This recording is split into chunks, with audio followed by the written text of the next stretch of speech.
Welcome back to Ireland AM. The time is now 7:45, I think it is. A major safety warning has been issued over baby sleep pillows, with the CCPC removing over 1,000 listings linked to an increased risk of cot death.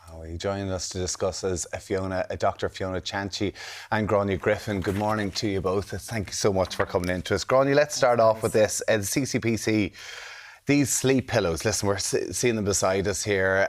There's a lot of tired parents out there who are looking online and seeing mummy bloggers on TikTok, and these things are coming up and telling them this is the perfect way to get your child to sleep. Why should they be aware how dangerous they are? Completely. So our product safety inspectors have found that, online, moving aside the high street or any experiences you might have as a parent shopping locally for your child, when you go online into big online platforms, you're getting these products marketed at you that would just never make it to a shop floor in Ireland because they're fundamentally unsafe. And what we're focusing on at the moment is these kind of baby pillows, sleeping companions, sleep assists. They come under loads of different names, loads of different colours, loads of shapes and sizes. But the thing they all have in common is that they're being sold to parents and told, put this in the cot, this is going to help your child sleep better. And ultimately, they're really, really unsafe. OK, so these are the Patters soothing pillows. Sleep companions is how I just went on yesterday to look at. My God, while you're trying to take listings down, they can just go up because there's no regulation of what's going on here. As you said, they wouldn't be in a shop. But Fiona, for you, when you see things like this, how should babies be sleeping? Yeah, it's absolutely the opposite of our advice. We say that the safest place for a baby to sleep is on their back in a cot with absolutely nothing else. No pillows, no teddies, no loose blankets, just the baby. And then for a cover, either a cover that's called a cellular blanket that has little holes and lets the air in, or a sleeping bag with no sleeves that is age appropriate for their size and age. OK, why is that so important? Having the little holes, having their arms out? Yes, so it's to reduce the risk of suffocation, the little holes, and that's why these are so dangerous, because if a baby wriggles or if these move at all in the cot, they can cover their mouth and nose, and there's a risk of suffocation. There's also a risk of overheating, which we know is linked to increased risk of cot death. In terms of babies wriggling, as you say, and them flipping over and things like that, for a lot of parents who are watching this morning, having them just lying on a pillow, on a mattress on their own, they might say it's not working. So they're we can't get them to sleep. What would your message be to them? Just have to force it on? Just stick with it? Yes, well, I know myself, I have 3 little girls, and it's trying to place them gently once they've fallen asleep.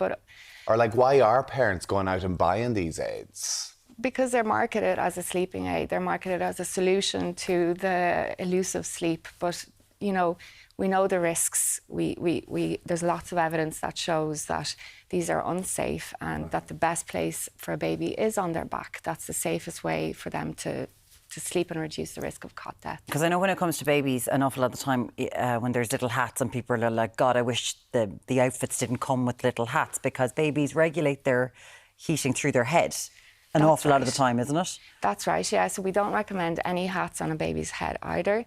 And it's exactly as you said, they regulate their heat. We don't want them to overheat. We want to reduce the risk of cot death. Yeah, and with these... just when sleeping now? Yes, obviously. Just when okay. Yeah, sorry, just when they go out in the cold. When sleeping. Okay. Out in the cold, put your hat on. But if you're doing something that... So it is, anything around their head, that's how they regulate. And overheating, is there a link then to cot death in relation to that? Yes, there's lots of evidence that shows it. They're not quite sure of the mechanism, but there is an increased risk. Yeah. OK. Gráinne, how difficult is it to regulate this industry? Because obviously, as you say, in shops around Ireland, they follow very strict guidelines. But when we're seeing TikTok shops and online sellers, to try and regulate that, to try and get your message through to parents? Yeah, I think that's the thing. We've been investing for decades in Ireland and in the European Union in a product safety regime that works. So you can go into a shop and, the products that are on sale, you can have a reasonable degree of faith and trust that they are going to be appropriate for what you're buying them for. And what we've seen is in the last number of years, as people buy online and from outside the EU in particular, the stuff that's coming in these packages directly to people's homes just fails to meet those standards in a lot of cases. And so I suppose suppose the laws still apply. If you're selling into an Irish consumer, you have to follow the law.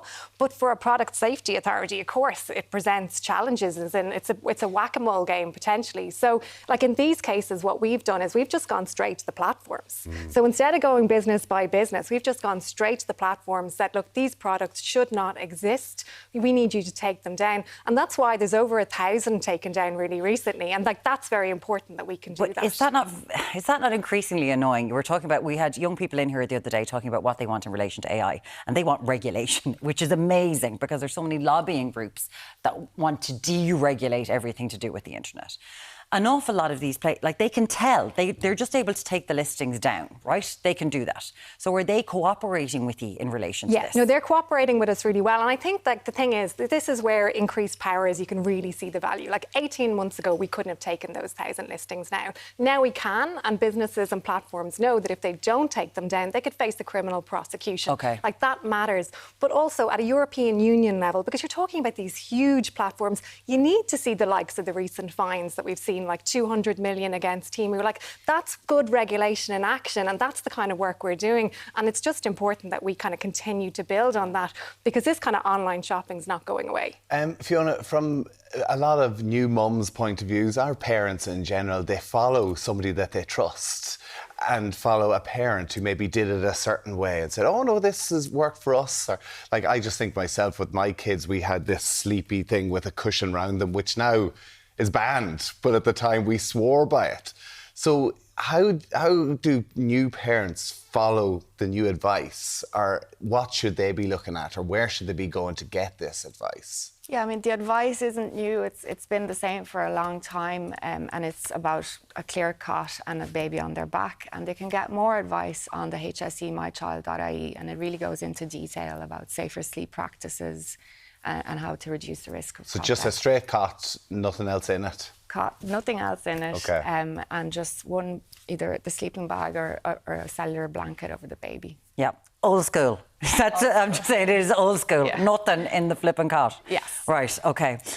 Listen, thank you both so much for coming in and chatting to us about that. I know that it's a tough one to try to regulate, Gráinne, and fair play to you. Thank you so much for coming in and chatting to us. And today. we'd love to hear from people at home on this as well, because I'm sure you're being marketed these products as well. I mean, how difficult is it to avoid and get this? They make them look fun. I know, honestly, Do you know what I mean? it's wild. Dr Fiona Cianci and Gráinne Griffin, thank you both for being here.